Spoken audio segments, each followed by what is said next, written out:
रात को 11 बज रहे थे। मैं मोबाइल को स्विच ऑफ करने ही वाला था कि मोबाइल बज उठा।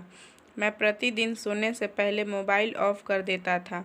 मेरे आइडिया वाले सिम का रिचार्ज खत्म होने को था, इसलिए मैंने यह सोचकर मैसेज खोला कि शायद कोई नया ऑफ़र आया हो, क्योंकि जब से जियो मार्केट में आया है तब से सिम कंपनियों में सस्ते ऑफ़र देने की होड़ सी लग गई है। मैं बिहार के एक गांव का बासिंदा था जो दिल्ली के शाहीन बाग में इलाके में अपने गांव के कुछ दोस्तों के साथ रहकर राजमिस्त्री का काम करता था। दिहाड़ी कोई बहुत ज़्यादा नहीं थी, इसलिए मैं अपने खुद के खर्च को कम से कम रखने की कोशिश करता ताकि घर वालों को ज़्यादा से ज़्यादा पैसे भेज सकूं। इसलिए मैंने उत्सुकतावश मैसेज खोला, लेकिन यह क्या, मोबाइल की स्क्रीन पर सिर्फ एक शब्द जगमगा रहा था, सॉरी। मुझे एक पल के लिए तो कुछ भी समझ नहीं आया, लेकिन जब मेरी नज़र मैसेज आने वाले नंबर पर पड़ी तो अचानक बिस्तर से उठकर बैठ गया। मैसेज भेजने वाले का नाम शायद मेरे मोबाइल में सेव था और यह नाम मेरी नींद उड़ाने के लिए काफ़ी था। सब कुछ तो भूल गया था, लेकिन इस नंबर को डिलीट करना कैसे भूल गया मैंने खुद को कोसा। मैं दोबारा सोने के इरादे से बिस्तर पर लेट गया, लेकिन नींद मेरी आंखों से कोसों दूर था। जिन यादों को मैंने दिल के अंधेरे कुएं में दफन कर दिया था, वो आज एक बार फिर से जिंदा हो गई थी। मैंने बेचैन होकर करवट बदला, मगर वो यादें इतनी आसानी से मेरा पीछा कहाँ छोड़ने वाली थीं। मैंने खिड़की से बाहर देखा। काले बादलों की एक टुकड़ी धीरे धीरे चांद को अपने आगोश में ले रही थी, और इधर यादों ने भी मेरे दिलो दिमाग को अपने आगोश में लेना शुरू कर दिया। बीते कल की एक एक घटना किसी फिल्म के भांति मेरे आंखों के सामने घूमने लगी। मैंने घबराकर आंखें बंद कर ली और आखिरकार यादों के घने जंगल में खो गया। ओ हेलो, सुनिए ना। रात के करीब 9 बज रहे थे। मैं छत पर लेटा हुआ आसमान में टिमटिमाते तारे को निहार रहा था। तभी मुझे किसी लड़की के फुसफुसाने की आवाज़ सुनाई पड़ी। मैंने चौंक कर आवाज़ की दिशा में नज़र दौड़ाई। मैंने देखा छत की सीढ़ियों के आखिर में बने छोटे से दरवाजे के पास खड़ी एक सांवली सी लड़की मुझे पास आने का इशारा कर रही थी। लड़कियों के मामले में मैं काफ़ी शर्मीला था और मैं नई नई रिश्तेदारी में आया था, इसलिए मुझे उस लड़की के पास जाने में थोड़ा संकोच हुआ। आप आइए ना, उसने शरारती अंदाज में कहा। मुझे लगा कि वह लड़की शायद मजाक करने के इरादे से आई है। वह लड़की डरते डरते मेरे पास आई और मेरे हाथों में एक लिफाफा थमाते हुए बोली, यह मेरी दोस्त रिया ने आपको देने के लिए कहा है। यह रिया कौन है? मैंने सवालिया लहजे से उस लड़की से पूछा। हफ्ते भर पहले ही मेरी छोटी बहन अंकिता की शादी हुई थी और मैं उसके बहुभोज की पार्टी में उसके ससुराल आया हुआ था। एक छोटे से गांव का रहने वाला मैं अपनी प्यारी बहन की शादी शहर में करके आप बहुत खुश था। अंकिता के ससुराल वाले काफ़ी अमीर थे और उनका व्यवहार भी मुझे बहुत अच्छा लगा था। खासकर अंकिता की सास और ससुर के प्यार और अपनेपन ने मेरा दिल जीत लिया था, लेकिन मैं अभी उसके परिवार के बाकी लोगों से अपरिचित था। रिया आपकी बहन की ननद है। यह कहते हुए वह लड़की तेजी से सीढ़ियाँ उतरती चली गई और मैं हाथ में लिफाफा लिए अवाक होकर उसे जाते देखता रह गया। कुछ देर तक तो मुझे कुछ समझ में नहीं आया कि मैं क्या करूं। फिर कुछ देर सोचने के बाद मैंने धीरे से लिफाफे को खोलकर देखा। अंदर एक छोटा सा लेटर और एक सांवली सलोनी लड़की की तस्वीर थी। तस्वीर वाली लड़की को ध्यान से देखते हुए मैंने दिमाग पर जोर डाला। मुझे लगा कि शायद मैंने इसे कहीं देखा है। हाँ, याद आया, पिछले साल सगाई में जब मैं यहाँ आया था तो यही लड़की दही फेंक कर भाग गई थी। और हाँ, बारात में शामिल 4 या 5 लड़कियों में सच भी थी, यह भी थी, लेकिन मैंने यह ध्यान नहीं दिया था। मुस्कुराते हुए मैंने टॉर्च मुस्कुराते हुए मैंने सोचा कि तस्वीर को साइड में रखते हुए मैंने मोबाइल का टॉर्च जलाकर उस लेटर को पढ़ना शुरू किया। मेरे प्रिय दीपक जी, मैं आपसे बहुत बहुत बहुत प्यार करती हूँ। मैं आपसे इतना प्यार करती हूँ कि बता नहीं सकती। आप बस इतना समझ लीजिए कि मैंने अपना तन मन आपके नाम कर दिया है। मैं आपको अपना पति मान चुकी हूँ और इस जन्म में मैं आपके सिवा और किसी की भी नहीं हो सकती। और आप ये मत समझना कि मुझे आपके जिस्म से प्यार है। मैं आपको पिछले 1 साल से प्यार करती हूँ, बिना देखे बिना जाने, केवल आपके नाम से।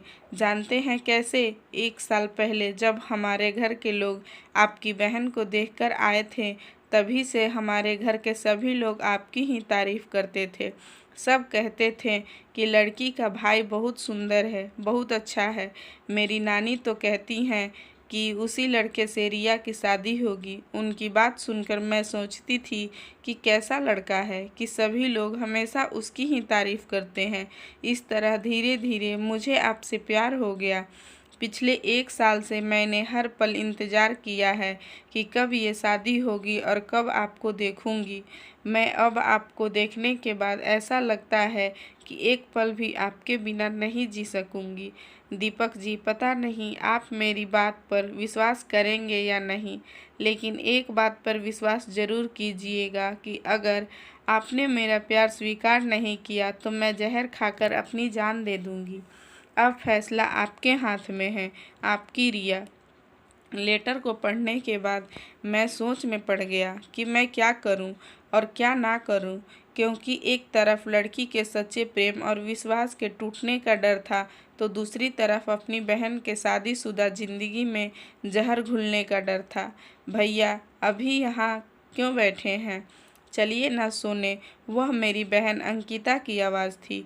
मैं धीरे से उठा और नीचे सोने चला गया, लेकिन अब मेरी आंखों में नींद कहाँ थी। मैं रात भर सोचता रहा, लेकिन किसी नतीजे पर नहीं पहुंच सका। सुबह अपने घर वापस जाने के लिए अपना बैग पैक कर रहा था, तभी अंदर मुझे एक गिफ्ट पैक नज़र आया। मैंने बैग के अंदर ही उसे खोला तो उसमें प्रेमी युगल वाला गिफ्ट और एक छोटा सा कागज़ था, जिस पर लिखा था, मैं पुराने घर पर हूँ, मुझसे मिलकर जाइएगा। अगर अंकिता के ससुराल वालों का घर 2 जगह था। पुराना घर नए घर से कुछ दूरी पर था। मैं बस अभी आया, मैंने अंकिता से कहा और सड़क पर आ गया। मेरे ना चाहते हुए भी मेरे कदम पुराने घर की तरफ बढ़ते चले गए। रिया वहाँ पर अकेली थी और बहुत उदास नज़र आ रही थी। बताइए, क्या कहना चाहती हैं? क्यों बुलाया है मुझे? यहाँ सवालिया निगाहों से देखते हुए मैंने जल्दी से पूछा। किसी ने यहाँ देख लिया तो पता नहीं क्या होगा। मुझे अंदर ही अंदर डर भी लग रहा था। उसकी मासूमियत भरी नज़रें, जो उसकी पैर के नाखूनों के साथ मिलकर जमीन कुरेद रही थीं, एक पल को उठी तो एक साथ कई मोती उसकी आंखों से टूट गए। अचानक उसके सब्र का बांध टूट गया। वह एक झटके से आगे बढ़ी और मेरे कंधे पर सर रखकर फूट फूट कर रोने लगी। रिया के आंखों से आंसुओं की धारा फूट पड़ी। उसके आंखों से बहते हुए आंसू उसकी सच्ची मोहब्बत की गवाही दे रहे थे। मैं हैरान परेशान उसे देखता रह गया। फिर मैंने किसी तरह उसे चुप कराया और जाने की इजाज़त मांगी। फिर कब आइएगा? वह मेरी कलाई कसकर पकड़ के हुए बोली। जब बस जल्द ही आऊँगा। मैं उसके दुपट्टे से उसके आंसू पोंछते हुए कहा। घर पहुंचकर फ़ोन कीजिएगा। रिया ने मेरा हाथ छोड़ते हुए कहा। ठीक है। यह कहकर मैं तेज़ी से बाहर निकल गया, लेकिन वहां से निकलने के बाद मुझे ऐसा लगा जैसे मैं अपनी सबसे कीमती चीज़ उसके पास छोड़ आया हूँ, क्योंकि यह सच था कि मैंने कभी उसे चाहा नहीं था, लेकिन उस पागल लड़की की मासूम मोहब्बत ने मेरे दिल के बंजर ज़मीन पर चाहत के बीज बो दिए थे। लेकिन कुछ बातें थीं जो अभी तक मुझे बेचैन कर रही थी। मैं लगातार सोचे जा रहा था, क्या कहूँ इस मासूम लड़की को? क्या इसकी मोहब्बत को कबूल कर लूँ? लेकिन कहीं फिर से किस्मत अपना इतिहास तो नहीं दोहराएगी। मुझे अपनी बदकिस्मती से डर लग रहा था। अभी अभी तो मैं मोहब्बत के खूबसूरत बगीचे से जख्म खाकर लौटा था। तभी अचानक झटका लगा तो मैं ख्यालों के जंगल से बाहर आ गया। बस मेरे गांव के पास वाले कस्बे में पहुंच चुकी थी। मैं अपना बैग उठाकर बस से नीचे उतर आया। कस्बे से मेरे गांव की दूरी 5-6 किलोमीटर थी। शाम हो चुकी थी और इस वक्त कोई सवारी मिलना मुश्किल था। वैसे भी मुझे सोचने के लिए थोड़ा समय चाहिए। मैं पैदल ही घर की तरफ चल पड़ा। तुम्हें अपना साथी बनाने से पहले मेरी जान मुझको बहुत सोचना है। मोहब्बत की दुनिया बसाने के पहले मेरी जान मुझको बहुत सोचना है। दूर किसी लाउडस्पीकर से आ रही इस गाने की आवाज़ ने मेरी मुश्किलें और बढ़ा दी। मैं रास्ते भर सोचता रहा मगर किसी निष्कर्ष पर नहीं पहुंच सका। जब मैं घर पहुंचा तो रात के 8 बज चुके थे। मैंने भोजन किया और अपने घर वालों को बहन के घर का हाल चाल सुनाने लगा। माँ, आज बहुत गर्मी है इसलिए मैं छत पर ही सोऊंगा। मैंने बर्तन मांज रही माँ से कहा। ठीक है, थोड़ी देर रुको, मैं बिस्तर लेकर आ रही हूँ, मेरी माँ ने उठते हुए कहा। रात के 1 बज रहे थे। मैं काफ़ी सोच विचार कर रिया को जवाब लिखना शुरू कर दिया। रिया जी, मैं आपके सच्चे प्यार की बहुत कद्र करता हूँ, लेकिन माफ़ कीजिएगा, मैं आपके प्यार को स्वीकार नहीं कर सकता क्योंकि मेरे साथ बहुत सारी मजबूरियाँ हैं जिन्हें मैं आपसे नहीं बता सकता। वैसे भी मैं आपके प्यार के काबिल नहीं हूँ। मैं एक गांव का सीधा सादा और कम पढ़ा लिखा लड़का हूँ और आप एक शहर की पढ़ी लिखी खूबसूरत लड़की हैं। मैं एक गरीब माँ बाप का गरीब बेटा हूँ और आप एक अमीर ख़ानदान की लड़की हैं। आपके और हमारे स्टेटस में ज़मीन आसमान का अंतर है, इसलिए आपके घर वाले किसी भी हाल में हमारी शादी के लिए राज़ी नहीं होंगे और मैं नहीं चाहता कि हमारे प्यार की कश्ती बीच समुंदर में ही डूब जाए। आप एक पढ़ी लिखी और समझदार लड़की हैं और मुझे उम्मीद है कि आप हमारी मजबूरी ज़रूर समझेंगी। आपका दीपक।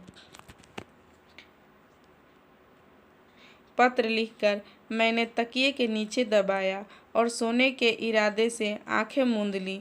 आंसुओं में ना टूटना हम दिल में बस जाएंगे। आंसुओं में ना टूटना हम दिल में बस जाएंगे। तमन्ना होगी अगर मिलने की तो बंद आँखों में नज़र आएंगे। मुझे याद आया, यही शायरी रिया ने अपने प्रेम पत्र में सबसे ऊपर लिखा था।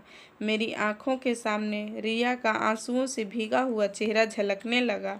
फिर काफ़ी देर तक अनजानी राहों पर भटकते भटकते मैं नींद की वादियों में उतर गया। बाबू उठो ना, धूप निकल आया है, कहते हुए माँ ने मेरे ऊपर से चादर हटाया। मैंने आंखें मीचते हुए मोबाइल पर टाइम देखा। सुबह के 7 बज रहे थे। मोबाइल एक तरफ रख कर उठा और बाथरूम में घुस गया। बाथरूम से निकलते ही माँ ने बताया कि मोबाइल पर किसी का कॉल आया था। मैं देखा तो किसी अनजान नंबर से मिस कॉल दिखाई दे रहा था। इतनी सुबह कौन हो सकता है, मैं सोचते हुए कॉल बैक किया। हेलो, प्रणाम भैया। उधर से अंकिता के रुआसी आवाज़ सुनाई पड़ी। खूब खुश रहो, कैसी हो तुम? मैं अपने प्यारी बहन की आवाज़ सुनकर खुश हो गया। मैं बिल्कुल ठीक हूँ, और आप कैसे हैं? मैं भी ठीक हूँ, मैं मुस्कुराते हुए बोला। मम्मी पापा कैसे हैं? उनसे बात कराइए ना। फिर अंकिता ने सबसे बात की और आखिर में मुझसे बोली, भैया आपका चार्जर यहीं रह गया है, मोबाइल चार्ज कैसे कीजिएगा? अरे हाँ, चार्जर तो मैं बोर्ड से निकालना ही भूल गया, मुझे याद आया। अच्छा ठीक है, मैं 1-2 दिनों में आकर ले आऊँगा। कॉल डिस्कनेक्ट करने के बाद मैंने देखा तो बैटरी लगभग डिस्चार्ज हो चुका था। एक बार तो मैंने सोचा कि आज ही चला जाऊं, लेकिन नई नई रिश्तेदारी में इतनी जल्दी जल्दी जाना ठीक नहीं था। यही सोचकर मैंने अपना इरादा बदल लिया। क्या प्यार सच में अंधा होता है? खैर, अगले 2 दिनों के बाद मैं फिर अंकिता के ससुराल में था। मेरे आने से अंकिता बहुत खुश थी, लेकिन उससे भी ज़्यादा खुश थी रिया। उसके पाँव तो ज़मीन पर ही नहीं पड़ रहे थे। आज उसने खुद अपने हाथों से नरम नरम पराठे बनाए और खाना लेकर खुद मेरे पास चली आई। उसने मेरे आगे थाली रखा और एक तरफ खड़ी हो गई। तभी मैंने जेब से पत्र निकाला और रिया की तरफ बढ़ा दिया। रिया ने पत्र को मोड़कर अपनी मुट्ठी में दबाया और वहाँ से चली गई। खाना खाकर मैं अंकिता के ससुर के साथ इधर उधर की बातें करने लगा। बातों ही बातों में कब शाम हो गई उन्हें पता भी नहीं चला। मैंने मम्मी से जाने की इजाज़त मांगी। बाबू 3 बज चुके हैं और उधर जाने वाली ट्रेन निकल चुकी होगी और पता नहीं बस मिलेगा भी या नहीं, इसलिए आज रुक जाइए, कल चले जाइएगा। अंकिता की सासू माँ ने प्यार भरा निवेदन किया और सच तो यह था कि उनको मुझसे गहरा लगाव हो चुका था। वे तो कहती थीं कि मैं आपको अपने बेटे से भी ज़्यादा मानती हूँ। आखिरकार मुझे रुकना ही पड़ा। चलिए आज आपको हम अपने बगीचे दिखाते हैं। मैं हाथ मुँह धोकर पापा के साथ बाहर घूमने निकल गया। अंकिता की सास अपने माँ बाप की इकलौती बेटी थी, इसलिए उनको अपने माँ बाप की तरफ से काफ़ी ज़मीन जायदाद मिली हुई थी, जिसमें सैकड़ों एकड़ में फैले हुए आम के बगीचे थे, जिनकी कीमत करोड़ों में थी। रात को वापस आकर मैंने पापा के साथ ही खाना खाया और उनके साथ ही सो गया। अगली सुबह रिया ने मुझे जगाया तो मैंने देखा कि पापा उठकर बाहर चले गए थे। क्या बात है? मैंने देखा कि रिया आज काफ़ी उदास और गंभीर लग रही थी, तो मैंने धीमे से मुस्कुराते हुए पूछा। रिया ने कोई जवाब नहीं दिया। उसने मेरे हाथों में एक चिट्ठी थमाई और चुपचाप चली गई। मैंने पत्र को पॉकेट में डाला और घर वापस जाने के लिए तैयार होने चला गया। फिर मेरे वहाँ से आने तक कहीं भी नज़र नहीं आई। मैं घर पहुँचते ही चिट्ठी निकाल कर पढ़ने लगा। प्रिय दीपक जी, आप यह क्या कह रहे हैं कि मैं गरीब घर का हूँ और आप अमीर घर की हैं? आपको क्या लगता है मैंने आपके धन दौलत से प्यार किया है? एक बात याद रखिए, मुझे आपके धन दौलत से कुछ लेना देना नहीं है। अगर आप मेरा साथ देंगे तो मैं आपके साथ एक झोपड़ी में भी खुश रहूँगी। और रही बात शादी की, तो मेरी नानी और मम्मी आपको बहुत पसंद करती हैं। वे तो कहती हैं कि मेरी शादी आप ही के साथ होगी, इसलिए आप उनकी चिंता मत कीजिए। और हाँ, मुझे आपकी बहन ने बता दिया है कि आप पहले किसी और लड़की से प्यार करते थे और उसकी शादी कहीं और हो चुकी है, इसलिए आप हमेशा उसके गम में डूबे रहते हैं। आप हमेशा उदास और दुखी रहते हैं, लेकिन सुन लीजिए कि मैं उसके जैसी लड़की नहीं हूँ कि आपको धोखा दे दूँ। आज मैं अपने माँ बाप की कसम खाती हूँ, अपने प्यार की कसम खाती हूँ, अपनी लाश की कसम खाती हूँ कि आपको कभी धोखा नहीं दूंगी। और हाँ, मैंने सुना है कि वह पूरे गांव में सबसे सुंदर है। शायद मैं उसके जैसी सुंदर नहीं हूँ, लेकिन वादा करती हूँ कि मैं आपको इतना प्यार दूंगी कि आप उस चुड़ैल के दिए हुए सारे दर्द भूल जाएंगे। एक और बात, आप प्लीज़ ट्रक चलाना छोड़ दीजिए, क्योंकि गाड़ी चलाना बहुत खतरा वाला काम है और अगर आपको कुछ हो गया तो मैं मर जाऊंगी। आई लव यू जान। दीपक की रिया और रिया के दीपक। चिट्ठी खत्म करके मैंने एक गहरी सांस ली और बिस्तर पर लेट गया। मैंने महसूस किया कि मेरे दिल की बंजर ज़मीन पर उस लड़की के मासूम मोहब्बत के अंकुर फूटने लगे हैं। अब मुझे भी धीरे धीरे रिया से प्यार होने लगा था। धीरे धीरे ही सही, लेकिन वह लड़की मेरे ख्यालों में छाने लगी। अब गाड़ी पर कब जाना है? रात को भोजन करते समय पापा ने मुझसे पूछा। नहीं, अब मैं गाड़ी नहीं चलाऊंगा, मैंने रोटी का निवाला मुंह में डालते हुए कहा। तो पापा ने चौंक कर मेरी तरफ देखा। क्यों? पापा ने मेरे चेहरे पर नज़रें गड़ाते हुए पूछा। क्योंकि मुझे मोटर लाइन का गंदा माहौल बिल्कुल अच्छा नहीं लगता। मैं खाना खाते खाते रुक गया था। मेरे पापा पुराने ख्यालों के आदमी थे।